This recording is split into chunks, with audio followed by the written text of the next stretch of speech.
కర్కాటక రాశి వారు ఈ నూతన ఆంగ్ల సంవత్సర ప్రారంభకాల సమయంలో ఈ అష్టమి అమావాస్య తిథి యందు ఎలాంటి విధి విధానాలు పాటించాలో ఈ వీడియోలో సవివరంగా సంపూర్ణంగా తెలుసుకుందాం. కర్కాటక రాశిలో ఏ నక్షత్రాలు వస్తనగా పునర్వసు నక్షత్రంలోని చివరి పాదం 4వ పాదము, పుష్యమి నక్షత్రంలోని 4 పాదాలు, ఆశ్లేష నక్షత్రంలోని 4 పాదాలు కలిపితే కర్కాటక రాశి.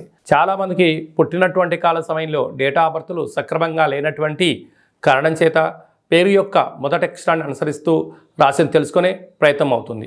అవి ఏ అక్షరాలు ఒకసారి పరిశీలన చేద్దాం.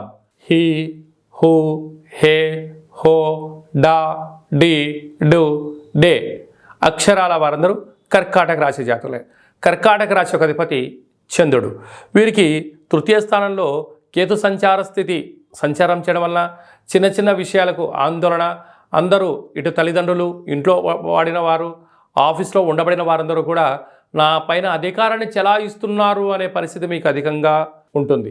కానీ మీ క్షేమం గురించి వాళ్ళు చెప్తున్నారు అని చెప్పి మీరు ఆలోచించగలిగినట్లయితే అంతా మీకు మంచి కాలమే అని చెప్పి గమనించాలి. సంతాన స్థానంలో బుధ శుక్ర సంచార స్థితి ఉండడం వల్ల తల్లిదండ్రులు, గురువులు, పిత్రాజీతాలు, తల్లిదండ్రుల నుంచి వచ్చేటువంటి స్థిరచర ఆస్తులలో విజయం మీ సొంతం అవుతుంది. నూతనంగా వివాహం వారికి సంతాన యోగం. 6వ స్థానంలో రవికుజ సంచార స్థితి ఉన్నప్పుడు స్థిరత్వము, యోగము, ఆస్తులు, ఆదాయము, బంగారు ఆభరణాలు, గృహాలు, క్రయ విక్రయాలు యోగదాయకాలు. అష్టమంలో శని సంచార స్థితి ఉండడం వలన చిన్న చిన్న విషయాలకు ఆందోళన చెందడం, ఆవేశమైన నిర్ణయాలు తీసుకోవడం, పగ, ప్రతీకారం అంటూ అనేక రకాలమైన పరిస్థితుల్లో అనేక మంది శత్రువులను మీరు తయారు చేసుకునే పరిస్థితి ఉంటుంది.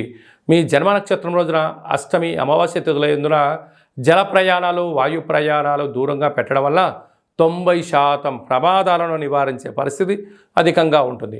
భాగ్యస్థానంలో రాహు సంచార స్థితి ఉండడం వల్ల భార్యాభర్తలు, ప్రేమికులు, పార్ట్నర్షిప్ వ్యవహారాల మధ్య నమ్మకం, సయోధ్య, ఓర్పు, నేర్పు అవసరం.